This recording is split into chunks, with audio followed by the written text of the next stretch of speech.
Dua kes strok haba dicatatkan akibat fenomena El Nino.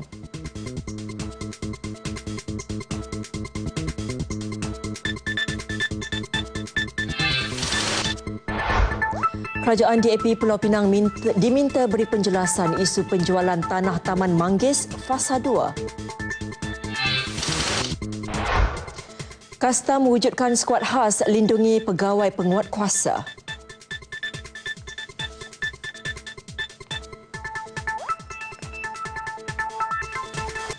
Assalamualaikum dan salam sejahtera. Ini N5 Selasa 22 Mac 2016. Bersama saya Nurlela Muhammad Nur. Antara lain memuatkan perkembangan berita 14 negeri dan wilayah seluruh negara. Dan petang ini N5 akan berlintas langsung ke Pulau Pinang bersama Syarmila Rastam. Kemudian kita juga akan berlintas langsung ke Sabah bersama Jovina Jim Lajim. Dan kemudian kita berlintas langsung ke Sarawak bersama Nur Jaunah Abdullah. Juga kita akan bersama Zanariah Zainal Abidin langsung dari Selangor. Semuanya seketika nanti kekal bersama N5. Ringgit Malaysia mengukuh pada paras 3.986 berbanding dolar Amerika Syarikat pada 2.45 petang tadi. Pengukuhan mata wang negara berbanding dolar di bawah paras RM4 itu adalah pertama kali sejak Ogos tahun lalu. Ia didorong kenaikan harga minyak mentah global. Harga minyak mentah Brent meningkat kepada 41.70 dolar Amerika setong, tertinggi pada tahun ini.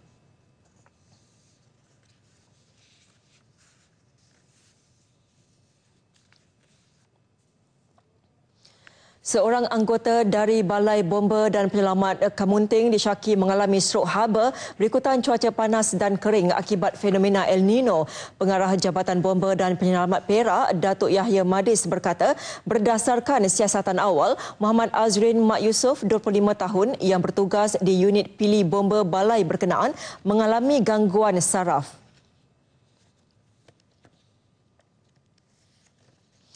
Menurut Datuk Yahya, gangguan saraf itu menyebabkan bahagian kiri muka tidak berfungsi. Katanya lagi, Muhammad Azrin disyaki mengalami strok haba selepas mendapat rawatan di Klinik Kesihatan Kampung Expo di Taiping. Menurut beliau, pemeriksaan awal mendapati mata sebelah kiri Muhammad Azrin tidak boleh berkelip, mulut beliau juga tidak boleh berfungsi seperti biasa. Menurut Datuk Yahya, anggota berkenaan mendapat cuti sakit 3 hari dan akan menjalani rawatan fisioterapi untuk tindakan susulan. Dua kes terbaru strok haba dilaporkan di negara ini, masing-masing membabitkan satu kes di Kedah dan satu kes di Perak. Jelas Menteri Kesihatan Datuk Seri Dr. S. Subramaniam, sehingga 21 Mac jumlah tersebut menjadikan kes keseluruhan kes strok haba di seluruh negara setakat ini kepada 5 kes.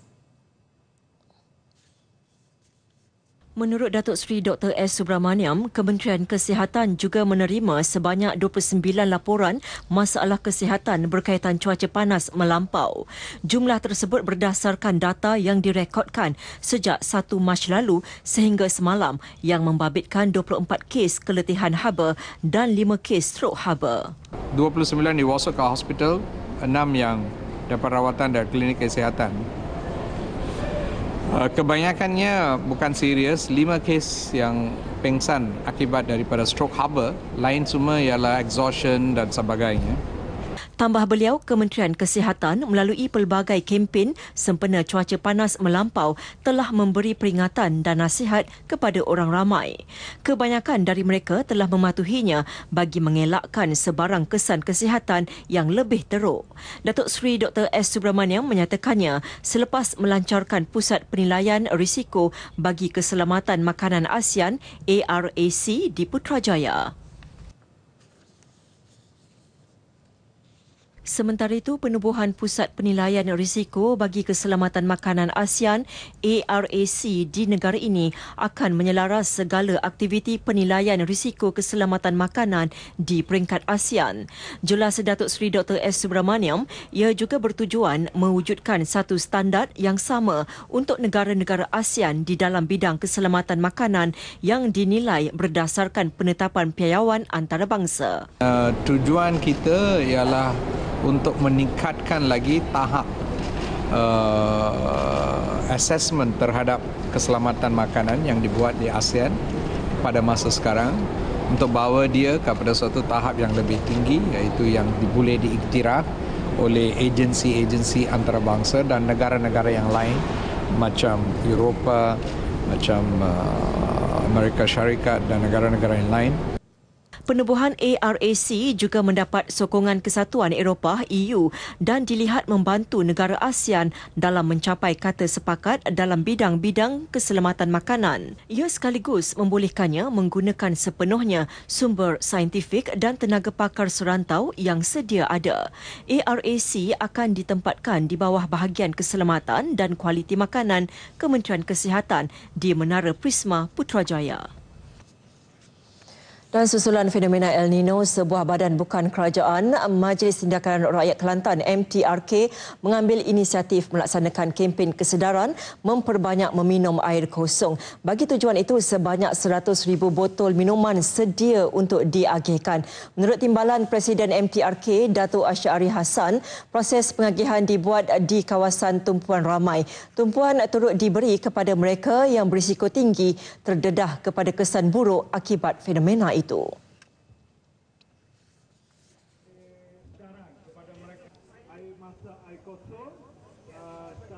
Dan kita menyeru supaya NGO di negeri lain juga mengambil tindakan sewajarnya bagi mengurangkan bebanan ataupun memberi satu simbolik atas dasar ataupun kehendak kerajaan untuk memastikan pelajar-pelajar sekolah khususnya meminum air lebih supaya tidak berlaku perkara yang tidak diingini. Terdahulu, beliau mengagihkan lebih 2,000 botol minuman kepada masyarakat, pemandu kereta sewa dan pelajar sekolah di sekitar bandar Tanah Merah.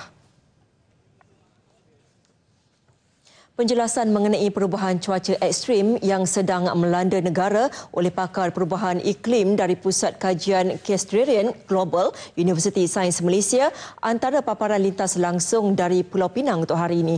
Laporannya bersama-sama Syarmila Rastam di studio berita RTM di Jalan Berumah. Silakan Syarmila. Terima kasih Nurlela Muhammad Nur di Angkasa Puri. Assalamualaikum dan salam sejahtera. Fenomena El Nino yang melanda negara kini adalah kesan daripada perubahan iklim akibat pemanasan global dan ianya berlaku di seluruh dunia. Menurut Pengarah Pusat Kajian Kelestarian Global CGSC, Profesor Kamarul Azizi Ibrahim, fenomena perubahan cuaca ekstrim itu kini di peringkat pusingan kedua. Peringkat pertama fenomena itu ialah ketika negara dilanda banjir besar terutama di kawasan pantai timur pada hujung 2014. CGSC terlibat dalam persidangan perubahan iklim Pertubuhan Bangsa-Bangsa Bersatu PBB yang menjadi pusat penyelidikan senario iklim seluruh dunia secara global dan kesannya pada Malaysia. Biasa, sepatutnya kita sekarang ni cuaca kita, suhu kita dalam lingkungan 30 tu, paling tinggi pun 32 darjah sentigrad. Tapi sekarang kita dapat sampai 38 dan ada saya dengar juga sampai 39 darjah sentigrad. Jadi maknanya dah berlaku perubahan. Yang baru-baru ni kita cek daripada satelit, kita dapati bahawa suhu Laut Cina Selatan agak tinggi. Tapi tak sampai lagi dia dalam 0.8 darjah sentigrad. Dan kita harap ini adalah petunjuk bahawa suhu itu akan turun. Sebelum ini, masa kita monitor untuk banjir pada hujung tahun, suhunya dalam 1 darjah lebih daripada normal. Sekarang ni dah turun ke 0.8 dan kita harap dia akan turun lagi kalau dia turun, insya-Allah kita akan balik kepada keadaan biasa balik. Beliau yang ditemui di pejabatnya di Universiti Sains Malaysia turut mengulas mengenai keadaan suhu yang tinggi dalam tempoh seminggu ini. Katanya pemanasan global menyebabkan kecairan ais di kutub utara dan selatan yang boleh menyebabkan berlaku peningkatan paras air laut dan menenggelamkan pulau-pulau, malah negara yang berkedudukan rendah. Ya, sudah terganggu dan sepatutnya proses yang kalau keadaan normal dia boleh memperbaiki lagi. Sekarang ni dah sampai kepada tahap di mana dunia tak boleh memperbaiki lagi dah. Jadi kita pula sekarang ni kena tolong bantu pula nak perbaiki kerana puncanya kita. kita dah menggunakan terlampau banyak sumber-sumber yang ada di bumi ini. Manakah rendah yang dijangka lah tenggelam macam Bangladesh memang? Bangladesh memang dah akan nampak tenggelam. Macam Malaysia pun sekurang-kurangnya mengikut kajian yang kita dapati, jarak mungkin daripada pantai lebih kurang dalam 5 batu akan tenggelam. Jadi memang orang tu menakutkan lah. Memang kita harap tidak berlaku lah. Pulau Pinang. Katanya Malaysia masih bernasib baik kerana mempunyai 70% kawasannya dilitupi hutan berbanding negara maju yang terlalu mengejar pembangunan sehingga berkurangan sumber muka buminya. Kapasiti takungan air empangan di negara ini perlu dikaji semula terutama dalam menghadapi keadaan perubahan iklim dunia yang tidak menentu. Ketua Pegawai Eksekutif Perbadanan Bekalan Air Pulau Pinang PBAPP, Datuk Insinyur Jasini Maidinsa berkata kajian itu perlu untuk merangka persiapan sekiranya berlaku krisis air. Ini kerana kebanyakan empangan di negara ini hanya mampu menampung bekalan untuk 100 hari sekiranya tiada hujan. PBAPP juga menyarankan agar kawasan tadahan diwartakan dan diurus dengan cekap untuk keperluan generasi akan datang. Maknanya mungkin ketetapan dulu 100 hari itu mungkin tidak mencukupi. So saya ada memperakukan kepada pakar-pakar air dan juga kementerian supaya untuk melihat kalau boleh kapasiti takungan ini dibesarkan. Maknanya daripada 100 hari kepada mungkin 120 hari ataupun 180 hari. Maknanya kita hendak upgrade dan di Penang kita telah buat di mana empangan Mengkuang yang sedia ada sedang diperbesarkan 3 kali ganda. Empangan Mengkuang di Bukit Mertajam, Pulau Pinang kini dalam proses pembesaran dan dijangka siap sepenuhnya pada 2017. Ia menelan belanja 1.2 bilion ringgit dan mampu menakung 73.5 juta meter padu air berbanding empangan lama 22 juta meter padu. Dalam pada itu, tinjauan RTM mendapati kadar penggunaan air efektif di 2 empangan di Pulau Pinang telah berkurangan namun tidak membimbangkan kerana bekalan melebihi mencukupi. Bacaan yang direkodkan di empangan air hitam ialah 70.4% yang mampu bertahan sehingga 69 hari. Manakala empangan Teluk Bahang yang 7 kali ganda besar dari empangan air hitam ialah sebanyak 70.1% yang mampu menampung sehingga 213 hari. Bekalan air di Sungai Muda yang 3/4 daripadanya digunakan untuk pengairan sawah mencukupi untuk bekalan pengguna. Cuaca panas dan kering sekarang telah memberi kesan kepada sektor pertanian. Pengarah Fama Negeri Habibah Sulaiman berkata, Fama sedang memantau secara menyeluruh terhadap bekalan sayuran bagi memenuhi permintaan pengguna di negeri ini. Buat masa ini, bekalan masih diperoleh dari Cameron Highlands, Sabah dan Sarawak. Lembaga Pemasaran Pertanian Persekutuan Fama tidak menolak kemungkinan mengimport sayur-sayuran sekiranya bekalan tempatan tidak mencukupi untuk menampung permintaan. Jadi kekurangan itu biasanya kita akan tampung dengan import daripada luar lah. Yang tu yang selalu dilakukan bagi mencukupkan keperluan rakyat lah. Itu menggunakan dasar daripada di peringkat kementerian sendirilah. So setakat ini kita tengok tidak peringkat yang teruk, kita masih terkawal lah. Fama turut bersedia dengan rancangan kecemasan bagi mengatasi masalah kekurangan bekalan berdasarkan pengalaman yang dilalui sebelum ini akibat bencana alam dan cuaca panas. Sekian dahulu laporan dari Pulau Pinang. Kembali kepada Norlela Muhammad Noor di Angkasa Puri untuk berita seterusnya. Silakan. Baik, terima kasih Syarmila. Di Perlis, sebanyak 104 buah sekolah ditutup 2 hari bermula hari ini, ekoran arahan yang dikeluarkan Kementerian Pendidikan semalam. Langkah itu bagi memastikan tahap kesihatan pelajar tidak terjejas berikutan cuaca panas yang melampau.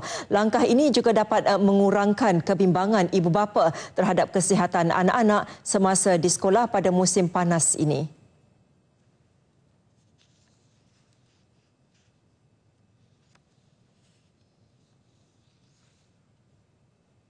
Penutupan ni perlu kerana untuk nak mengelakkan orang kata apa panas yang melampau kepada pelajar yang boleh menyebabkan penyakit-penyakit lain, iaitu seperti mana kejang dan juga lain-lain lagi lah.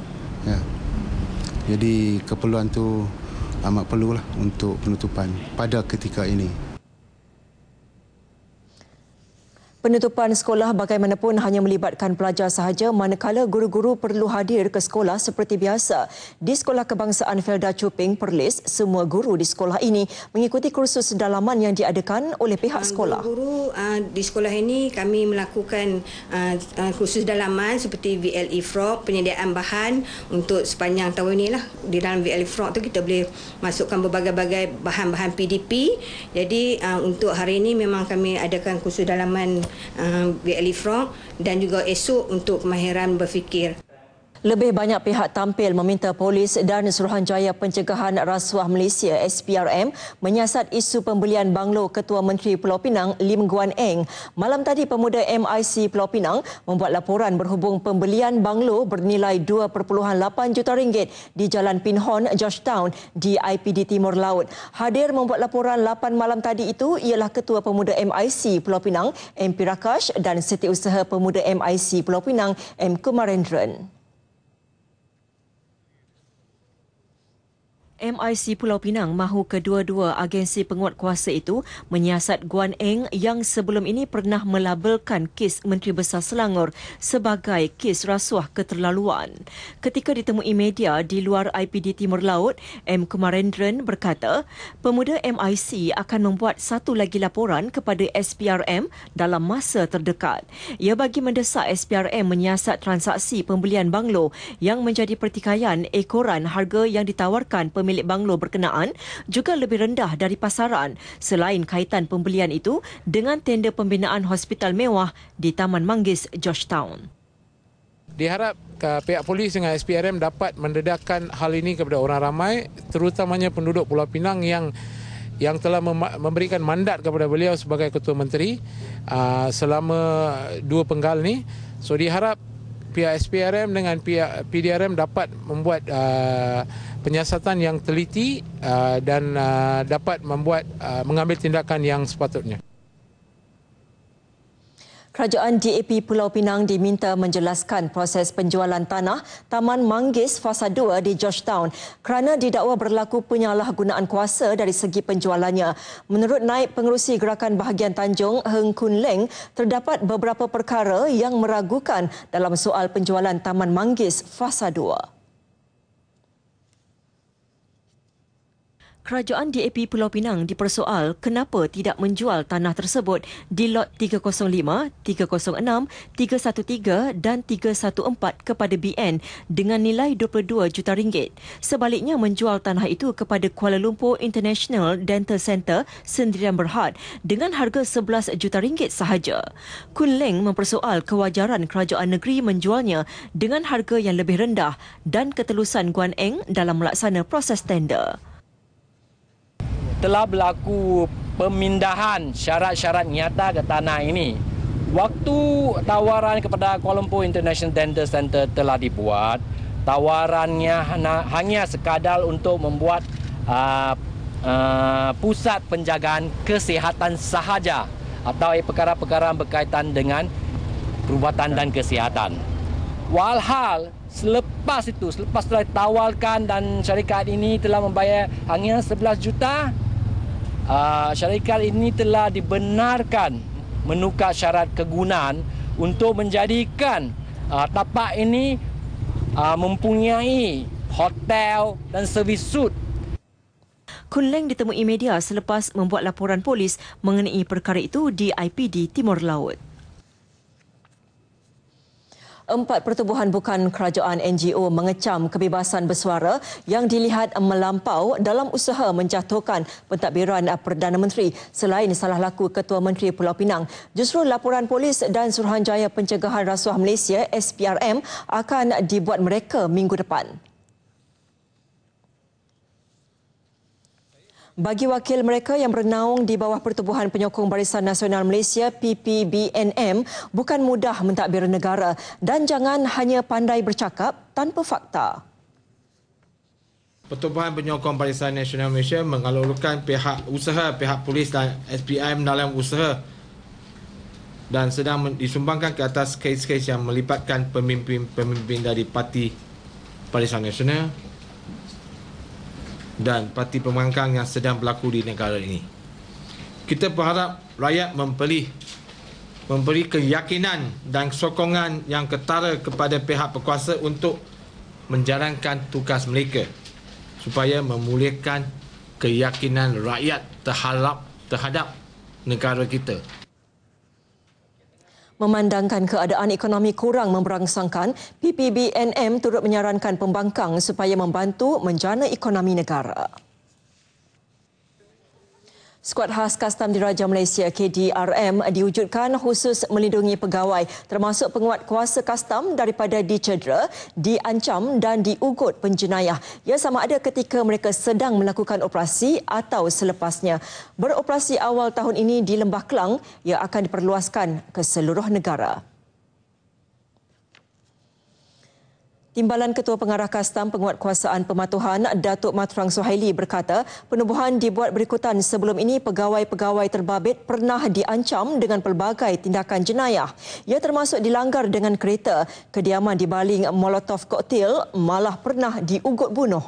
Setakat ini belum diberi nama lagi oleh jabatan ya, sejak awal tahun ini. Tapi ini akan melindungi pegawai-pegawai kita untuk mengambil tindakan. Ini adalah langkah-langkah keselamatan yang kita ambil untuk menjaga pegawai-pegawai kita dari diancaman oleh pihak-pihak kontor, pihak-pihak penyelundup ini. Memang mereka dilatih. Mereka dilatih dan bersenjata api penuh. Beliau bercakap pada sidang media selepas perasmian Ops Pacak Jabatan Kastam Diraja Malaysia Kedah di Sungai Petani. Ops Pacak dijalankan secara bersepadu bersama 6 agensi lain termasuk Polis, KPDNKK, UPP, Jabatan Kesihatan dan KENAF. Ia bertujuan meningkatkan lagi penguatkuasaan terhadap aktiviti penyeludupan, pengedaran dan penjualan rokok dan barang-barang kritikal lain khususnya minuman keras daripada memasuki pasaran tempatan. Operasi dijalankan mulai hari ini sehingga 2 April depan. Beberapa strategi baru dirancang dalam Ops Pacak. Antaranya mana-mana peruncit yang ditangkap menjual, mengedar dan memiliki rokok atau minuman keras tidak sah boleh direman dan didakwa di bawah Akta Kastam 1967. Kerajaan perlu bersifat lebih selektif dan mengenakan syarat lebih ketat dalam aspek guna tenaga asing di negara ini. Langkah itu termasuk ketika memberikan kelulusan pelaburan baru dalam sektor pembuatan dan pas kerja sektor perkhidmatan.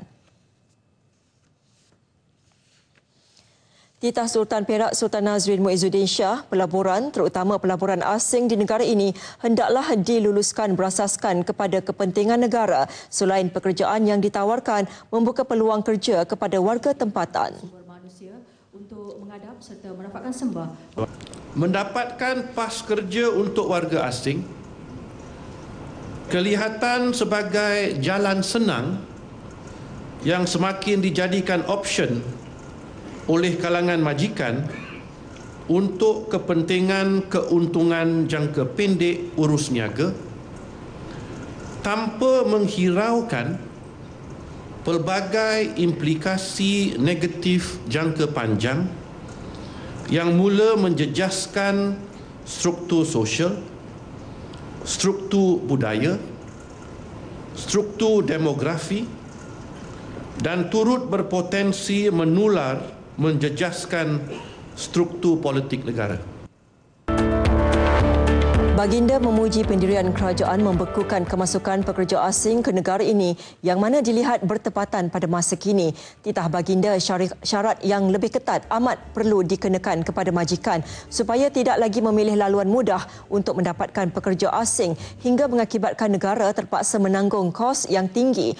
Walaupun tanggapan para majikan memiliki asas tertentu, namun pada masa yang sama ia perlu ditangani dengan pendekatan yang lebih komprehensif. Baginda bertitah ketika Majlis Perasmian Pusat Latihan Teknologi Tinggi EdTech di Taiping turut berkenan berangkat Raja Permaisuri Perak Tuanku Zahra Salim dan Raja di Hilir Perak Raja Iskandar Zulkarnain. Majlis Perbandaran Johor Bahru Tengah MPJBT akan terus mempergiatkan pemantauan terhadap premis perniagaan yang dijalankan oleh warga asing. Selain itu, kerjasama dengan Jabatan Imigresen juga dilaksanakan untuk mengambil tindakan terhadap warga asing yang bekerja di premis perniagaan tanpa permit di kawasan pihak berkuasa tempatan PBT berkenaan. Yang di-Pertua MPJBT, Dr. Badrul Hisham Kasim berkata, jika pihaknya mengenal pasti premis perniagaan yang dijalankan oleh warga asing, MPJBT tidak teragak-agak untuk mengambil tindakan dengan membatalkan lesen perniagaan. Lagi satu isu adalah yang berkaitan dengan yang bekerja di kedai. Yang itu bila kita isu lesen premis untuk perniagaan tu, kalau dia setakat bekerja, untuk majlis kita punya urusan itu adalah berkaitan dengan pelesenan premis tersebut sajalah. Jadi sekiranya mereka ada warga asing yang tidak ada permit lah, yang itu kita ambil tindakan secara bersama dengan pihak immigration. Beliau berkata demikian kepada pemberita selepas Majlis Angkat Sumpah Ahli Majlis MPJBT bagi sesi 2016 hingga 2017. Pada majlis tersebut, seramai 24 orang dilantik sebagai Ahli Majlis MPJBT 2016 hingga 2017, manakala 13 ahli merupakan muka baru bagi penggal tersebut. Pemandu lori pasir yang terbabas merempuh 12 kereta di persimpangan Moktadahari dengan Jalan Subang di Shah Alam semalam berjaya dikesan selepas tampil di lokasi kejadian 3 jam kemudian. Lelaki berusia 54 tahun itu disiasat di bawah Seksyen 42 Kurungan 1 Akta Pengangkutan Jalan 1987. Menurut Ketua Polis Daerah Shah Alam, ACP Syafian Mahmat, lelaki berasal dari Batang Berjuntai itu mempunyai 2 rekod saman lampau, iaitu pada 2007 kerana langgar lampu merah dan satu lagi pada 2014 kerana muatan tidak kemas. Sehingga 10 pagi tadi, polis menerima 13 laporan polis berhubung kejadian itu daripada pemandu yang terlibat, kecuali pemandu sebuah kereta mewah yang belum hadir membuat laporan. Kemalangan itu turut melibatkan sebuah trailer dan sebuah kereta yang berada di laluan bertentangan. Lori pasir itu dibawa ke JPJ untuk timbang berat muatan pasir dan Puspakom untuk pengesahan kerosakan brek. Tiada kemalangan jiwa atau kecederaan parah berlaku dalam kejadian itu. Seorang lelaki yang disyaki mengalami masalah mental mengamuk menggunakan pedang samurai meminta keluarga menghantarnya ke hospital untuk rawatan. Kejadian berlaku di Batu 13, Puchong, Selangor. Penolong Pengarah Operasi Bomba Selangor, Muhammad Sani Harul berkata, pihaknya menerima panggilan kira-kira 3.25 pagi tadi sebelum anggotanya dihantar ke lokasi. Pihak bomba menggunakan pancutan air untuk menenangkan mangsa yang berusia 40-an sebelum diserah kepada IPD Serdang untuk siasatan. Sebelum itu, keluarga mangsa membuat laporan mengenai kejadian itu di Balai Polis Bukit Puchong. Tiada kecederaan dilaporkan dan operasi bomba tamat kira-kira 7.20 pagi tadi. Seorang pemungut barang lusuh dihadapkan ke Mahkamah Session Ipoh atas tuduhan membunuh seorang lelaki hujung bulan lalu. Tan Kok Yew, 33 tahun, mengaku tidak bersalah dan minta dibicarakan terhadap pertuduhan yang dibacakan kepadanya di hadapan Hakim Murtazadi Amran. Mengikut pertuduhan, Kok Yew dituduh membunuh Cheong Weng Keong, 37 tahun, di hadapan sebuah rumah di Lebuh Rapat Baru, 16B Taman Lapangan Indah, Gunung Rapat pada pukul 8 malam 29 Februari lalu. Pertuduhan terhadap lelaki itu dikemukakan mengikut Seksyen 304 Kurungan A Kanun Keseksaan. Jika sabit kesalahan, dia boleh dikenakan hukuman penjara sehingga 30 tahun dan denda. Sebutan semula kes pada 22 April ini. Paparan berita dari Sabah bersama-sama Jovinia Jimlajim di Kota Kinabalu. Silakan Jovinia. Terima kasih Nurlela di Angkasa Puri. Salam sejahtera dan salam sehati sejiwa. Kementerian Perdagangan Dalam Negeri, Koperasi dan Kepenggunaan KPDN-KK tidak akan berkompromi terhadap peniaga yang mengaut keuntungan secara tidak munasabah dengan menyalahgunakan sijil halal di premis makanan dan minuman. Menteri Pembangunan Masyarakat dan Hal Ehwal Pengguna Negeri Sabah, Datuk Haja Jainab Ahmad Aid berkata, sekiranya didapati mempamerkan sijil halal tidak sah dan menggunakan bahan masakan tidak halal, tindakan tegas termasuk pengeluaran notis dan denda akan dikenakan terhadap peniaga terbabit. Kami bawa Jakim dan Jahim. Kenapa kami bawa? Sebab saya nampak banyak orang salah guna the word halal. Kadang-kadang orang pakai tudung, pakai kopiah. Jadi orang ramai fikir ditanggung halal, halal lah itu makanan. Selain mengingatkan peniaga mempamerkan sijil halal yang sah untuk mengelak kekeliruan pengguna, beliau turut menasihatkan pengguna agar bijak mengamalkan 3M, iaitu memilih, memboikot dan melapor. Datuk Jainab ditemui media selepas memantau makanan halal bersama KPDN-KK, Jabatan Kemajuan Islam Malaysia JAKIM, Jabatan Hal Ehwal Agama Islam Negeri Sabah JAHINS serta Kementerian Kesihatan Malaysia KKM Sabah di Kota Kinabalu. Sementara itu, Penolong Pengarah Unit Makanan Gunaan Islam JAHINS, Shazlina Abdul Rashid menasihatkan peniaga agar memohon sijil halal yang sah daripada JAKIM. Untuk pengetahuan, bukan itu saja yang kita maksudkan halal. Bahan-bahan ramuan yang dipakai untuk masak itu pun kita kena pastikan. 5 notis dikeluarkan kepada premis yang menyalahgunakan sijil halal, manakala 7 notis kepada premis yang disyaki mempamerkan harga tidak munasabah. Bagi kesalahan menyalahgunakan sijil halal, denda sebanyak RM1 juta dikenakan kepada individu, manakala RM5 juta kepada syarikat yang melakukan kesalahan pertama. Dianggarkan seramai 250 penduduk di Kampung Sinar Baru, Sandakan bakal menikmati bekalan air bersih apabila projek pemasangan paip sepanjang 5.5 km di kampung itu siap sepenuhnya Mei ini.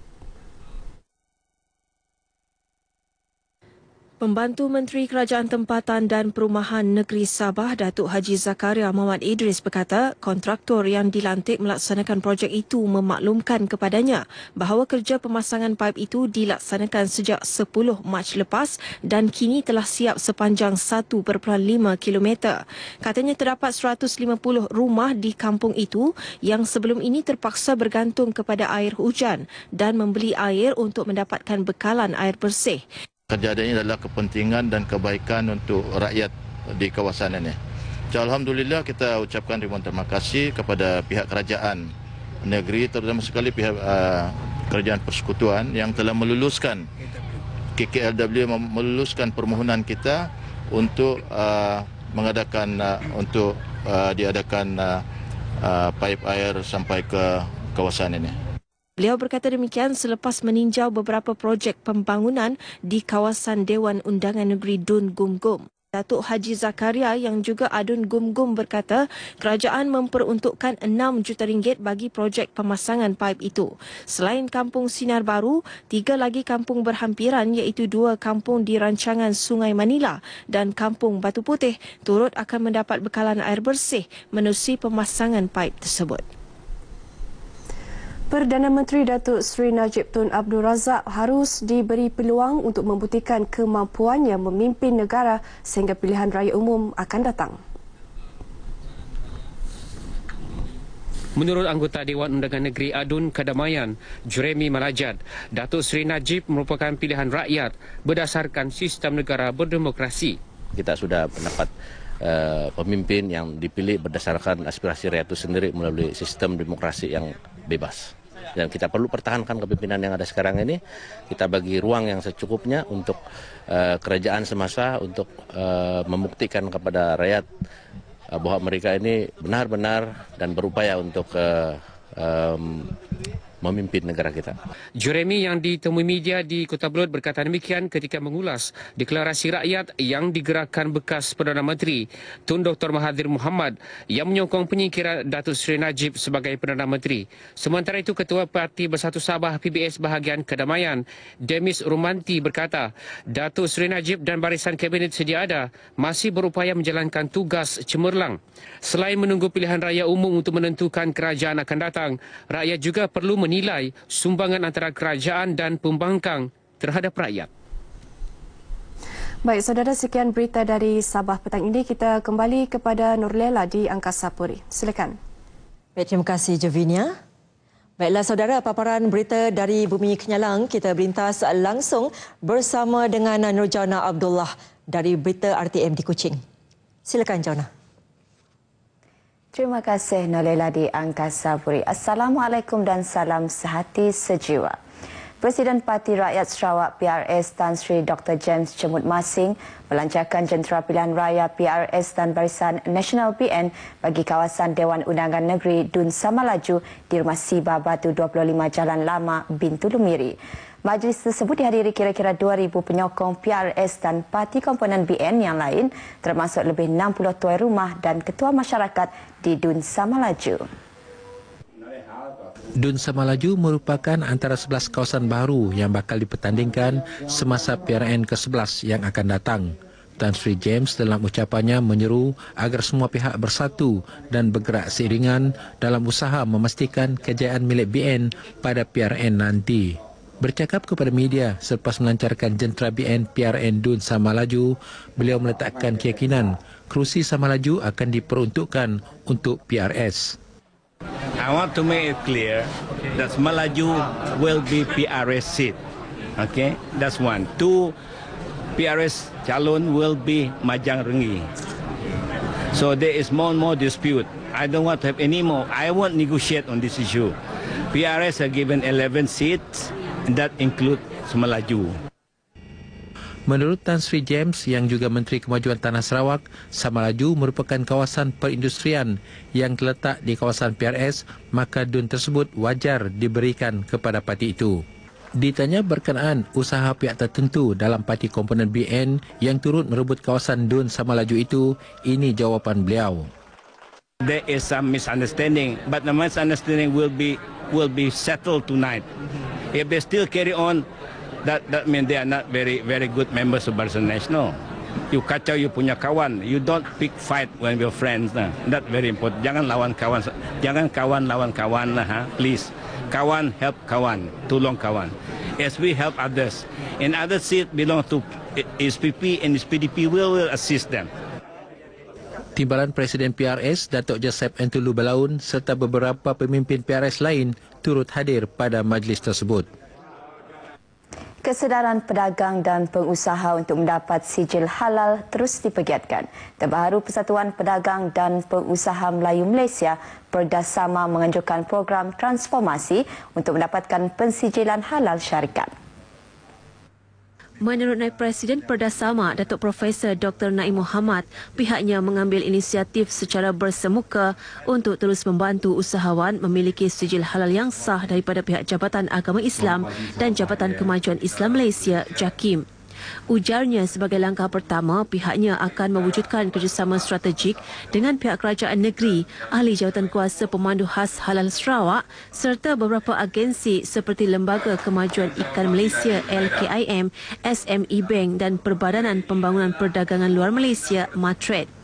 Tambahnya, dengan pensijilan halal yang dimiliki oleh usahawan Bumiputra, maka ianya memudahkan mereka memasarkan produk.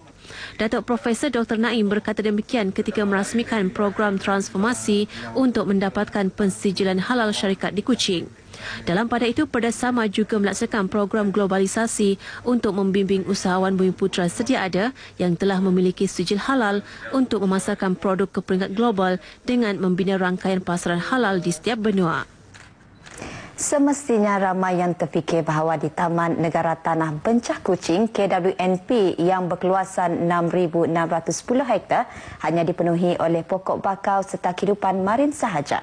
Namun tahukah anda bahawa KWNP juga memiliki daya tarikan yang tidak kurang menariknya seperti di Taman Negara Bako? Wartawan RTM Katerina Guri ada butirannya.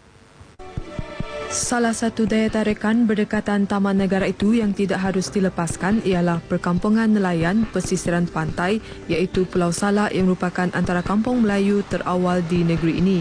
Menurut Pegawai Pemelihara Hutan Irma Diana Ardi, Pulau Salak yang terdapat lebih 100 buah rumah itu bukan sahaja unik kerana hanya boleh dilalui menggunakan pengangkutan air, bahkan ia juga tempat yang paling dekat untuk melihat monyet Belanda atau lebih dikenali sebagai proboscis monkey. Tempat pelancongan biasanya orang pergi ke Pulau Salak untuk melihat proboscis monkey, and di sini juga kita ada kampung Telaga Air, kampung Sibu Laut adalah tempat yang agak popular untuk homestay, untuk memancing, untuk berkelah. Bukan itu sahaja, malahan berdekatan Pulau Salak juga anda dapat menyaksikan sendiri spesies dolphin yang paling jarang ditemui iaitu Irrawaddy dolphin. Selain itu, pengunjung boleh menyaksikan keindahan panorama alam apabila ribuan kelip-kelip berterbangan di sekitar pokok bakau berdekatan. Selain Pulau Salak, Kampung Sungai Aur juga antara tempat menarik yang harus dikunjungi. Kampung Sungai Aur ni terkenal dengan pembuatan kek tradisional iaitu kek kuih sepit. Kuih sepit tradisional di mana kuihnya dibuat dengan cara tradisional dengan memasak menggunakan arang. Dalam pada itu, bagi yang berminat untuk melihat kehidupan sebenar buaya dengan lebih dekat secara semula jadi, Taman Negara ini adalah destinasi yang paling tepat untuk dikunjungi. Ini kerana kawasan bakau adalah habitat utama spesies bujang senang. Okey, memandangkan Jabatan Hutan Sarawak belum lagi menyediakan fasiliti ataupun kemudahan untuk pelancong datang, mostly orang datang, pelawat datang dari Telaga Air. So, mereka menggunakan bot boleh menyewa bot daripada Telaga Air untuk ke destinasi yang mereka inginlah. Kesimpulannya, Taman Negara Tanah Bencah Kuching wajar dipromosi dengan lebih giat bukan sahaja untuk menarik pengunjung tetapi demi warisan untuk tatapan anak Sarawak pada masa akan datang. Saudara, setakat ini sumbangan berita dari Sarawak untuk lintas langsung N5 petang ini. Berita seterusnya bersama Nolela di Angkasa Puri. Baik, terima kasih Nur Jaunah. Dan saudara, untuk paparan berita dari Selangor, kita bersama-sama Zanariah Zainal Abidin. Silakan Zana. Assalamualaikum dan salam sehati sejiwa. Sikap pemilik permis judi haram di Kuala Selangor yang kerap berpindah lokasi menjadikan aktiviti itu masih berluasa. Bagaimanapun, Polis Daerah Kuala Selangor terus komited membantras kegiatan itu. Ketua Polis Daerah Kuala Selangor, Superintendent Ruslan Abdullah berkata, operasi dijalankan secara berterusan dan lebih 50 premis judi haram dikenal pasti. Katanya, setakat pertengahan bulan ini, hampir 400 serbuan dibuat. Operasi dibantu anggota dari Ibu Pejabat Kontijen Selangor dan Bukit Aman. Dan jika perlu juga, kita akan dapatkan bantuan daripada pihak berkuasa tempatan untuk mengambil tindakan daripada sudut majlis tempatan. Ini termasuklah membatalkan lesen kalau ada, menutup atau sita premis-premis berkenaan. Sementara itu, Ahli Parlimen Tanjung Karang, Datuk Seri Noh Omar berkata, bukan Kuala Selangor menjadi lubuk judi haram, malah kawasan lain di Selangor. Katanya, peruntukan undang-undang yang bertindih antara polis dan pihak berkuasa tempatan menyebabkan kegiatan judi sukar dibantras, malah menjadikannya tumbuh bak cendawan di musim hujan. Selagi kita tidak ada satu undang-undang yang cukup mantap untuk kita nak mengatasi masalah ini, saya ingat kegiatan judi aktiviti haram ni sukar untuk kita atasi. Kerana yang saya kata bahawa undang-undang ni ada dua, PBT satu undang-undang, polis ada undang-undang yang lain. Oleh itu mesti diselaraskan. Isu ini pernah dibangkitkan Adun BN dalam sidang Dewan Undangan Negeri Selangor sebelum ini. Saya harap pihak kerajaan negeri jangan pekakkan telinga, butakan mata. Jadi saya menyeru demi kepentingan khususnya rakyat Selangor khususnya, saya tak mensentuh negeri lain, Selangor untuk ni saya menyeru kerajaan negeri haruslah ambil peduli. Pertambahan premis judi haram di Selangor amat membimbangkan kerana ia menyebabkan peningkatan masalah sosial dalam kalangan masyarakat. Usaha kreatif usahawan muda Wan Muhammad Alif Wan Yusof mencipta makanan segera berinovasi roti John cheese sekilo menyebabkan ia menjadi viral di laman sosial. Keju mozzarella yang melimpah ruah ternyata menarik minat penggemar keju. Samsia Samsi ada laporannya.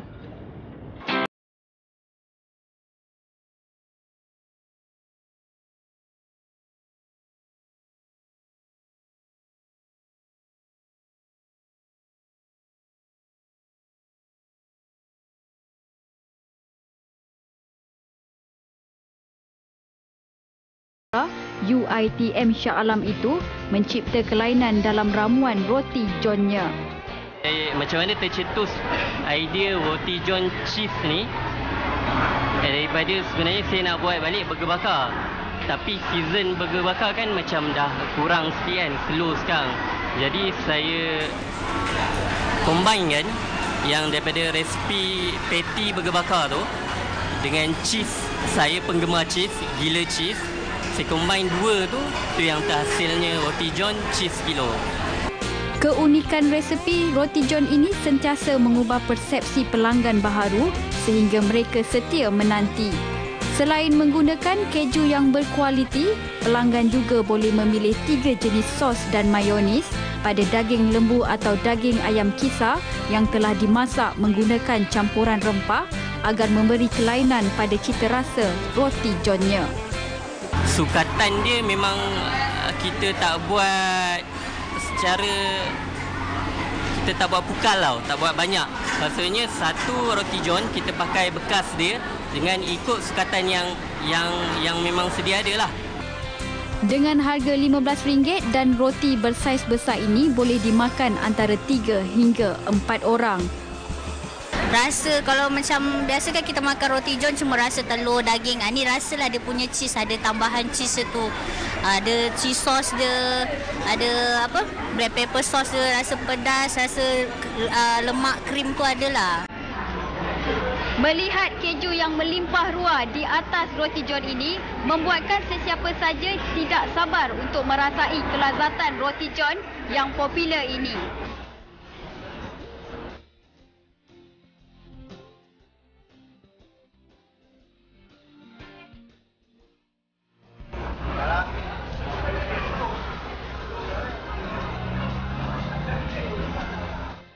Alif berhasrat membuka cawangan lain sebagai tanda terima kasih kepada pelanggan yang menyokongnya. Samsia Samsi, TV1.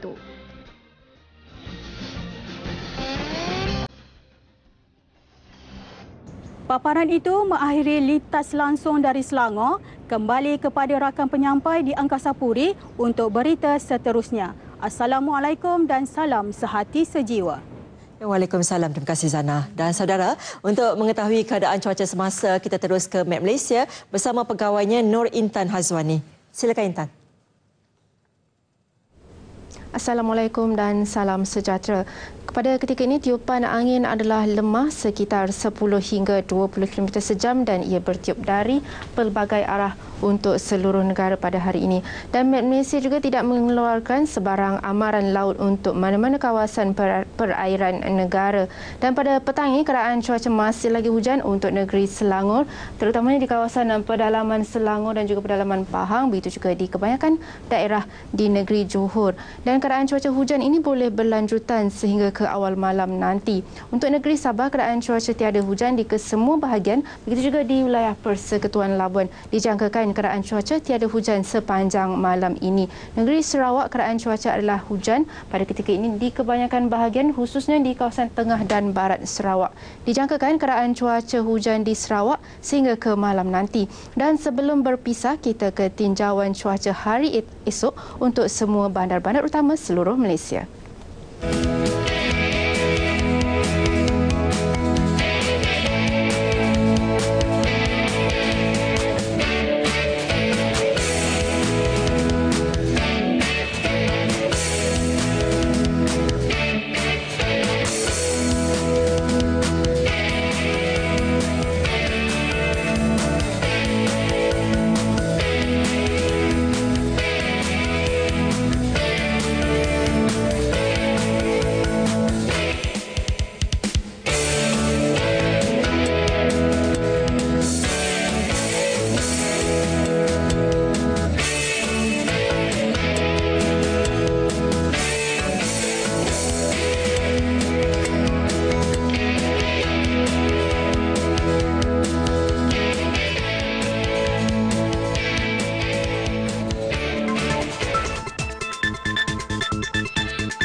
Bersua kembali. Usaha memadam kebakaran di tanah gambut hutan simpan Raja Muda di Ulu Selangor diteruskan Agensi Penguatkuasaan Maritim Malaysia APMM hari ini. Operasi yang masuk hari kedua hari ini memberi tumpuan terhadap 500 hektar persegi kawasan untuk dibanjirkan. Setakat ini, daripada kira-kira 20 hektar kawasan di hutan simpan Raja Muda yang terbakar, 4 hektar kawasan sudah dipadamkan. APMM menggunakan sebuah pesawat bombardier yang mampu memuatkan 6,000 liter padu air dalam tempoh 12 saat untuk membanjirkan kawasan yang terbakar. Jelas Lieutenant Komander Maritim Nur Haizat Ismail, punca air dari sebuah lombong berhampiran kawasan terbakar mempercepat proses pemadaman menggunakan pesawat yang dikendalikan 3 kru. Dan kita melakukan pemadaman api lebih kurang 1 jam setengah lah, daripada 9.30 sehingga jam 11 pagi tadi, dan kita berjaya membuat sebanyak 21 waterbombing lah dan melibatkan lebih kurang 129,000 liter air lah. Masa hadapan pun kita akan buat dan kita rancangkan sehingga kawasan tu berjaya padaman sepenuhnya lah. Mungkin mengambil masa 2-3 hari lagi. Itu ada perancangan dia lah sehingga kawasan tu dapat kita padam.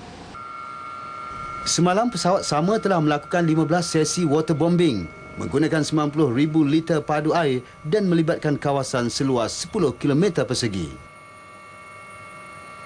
Penggunaan pesawat bombardier untuk melakukan pengeboman air ini dan juga faktor cuaca yang mana hujan turun di awal tengah hari tadi dijangka membantu memadamkan kebakaran yang berlaku di kawasan hutan simpan tersebut. Azizah Harun untuk RTM.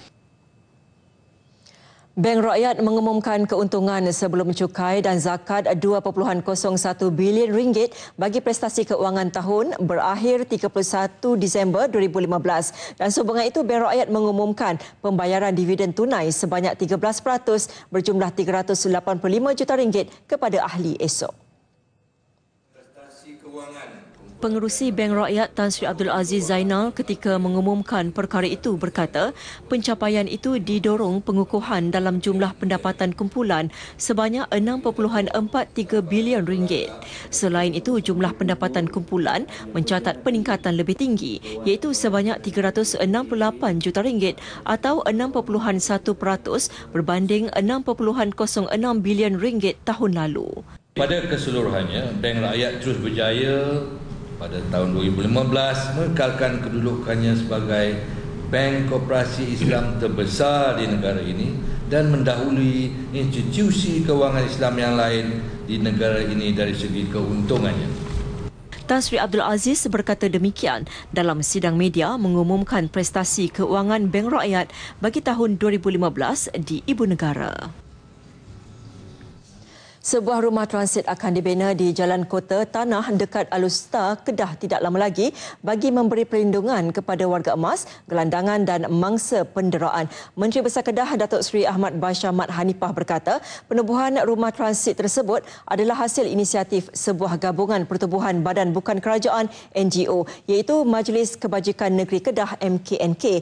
Menurut Datuk Seri Ahmad Bashar, kerajaan negeri menyambut baik hasrat NGO terbabit untuk melihat golongan yang tidak bernasib baik di negeri itu terus dibela dan dibantu. Sehubungan itu, beliau menyeru agar semua pertubuhan berasaskan kebajikan bergabung di bawah MKNK. Dengan penggabungan tersebut, MKNK akan menjadi sebuah pertubuhan yang kuat dan dapat membantu kerajaan dalam menangani isu-isu kebajikan melibatkan masyarakat. Datuk Seri Ahmad Bashar berucap demikian ketika merasmikan Mesyuarat Agung Tahunan kali ke-11 MKNK di TH Hotel and Convention Centre di Siti Gajah Alustar. Hadir sama pengerusi Jawatan Kuasa Pembangunan Wanita, Pertanian dan Asas Tani, Pembangunan Usahawan dan Kebajikan Masyarakat Negeri, Datuk Suraya Yaakob. MKNK yang dianggotai 47 pertubuhan sukarela kebajikan PSK yang terdapat di Kedah turut mengendalikan rumah-rumah anak yatim, orang kurang upaya OKU, kanak-kanak dan warga emas. Kesilapan masa lampau tidak menghalang banduan penjara prabebas Dusun Murad Melaka melakar impian menjadi usahawan tani yang berjaya. Seorang banduan prabebas berusia 31 tahun berazam untuk mempraktik ilmu dan kemahiran yang dipelajarinya selama 8 bulan menerusi projek agro penjara. Di Dusun Datuk Murad ini, projek agro penjara membabitkan tanaman cendawan dan ternakan ikan. Lagi satu, saya tak pernah buat tengok cendawan macam ni kan. Kat luar saya tak ada peluang langsung macam ni. Kat dalam ni kat Dusun Datuk Murad InsyaAllah kalau ada rezeki, buat kecil-kecilan dulu. Seorang lagi banduan prabebas, Pak Yah, 56 tahun berkata, program seumpama itu sangat membantu dirinya memperbaiki diri dan bersyukur kerana diberi peluang. Ternakan ikan ni kira seronok lah saya kan. Saya kan seronok pengalaman baru kan. Seronok pasal dekat luar saya tak pernah ternak ikan. Dekat dalam saya belajar ternak ikan. Dan tahulah macam mana cara-cara dia kan. Cara ternak ikan ni. Apa ke habitat ikan semua kan. Saya tahulah ke. Baiklah saudara, Nasional 5 22 Mac berakhir di sini.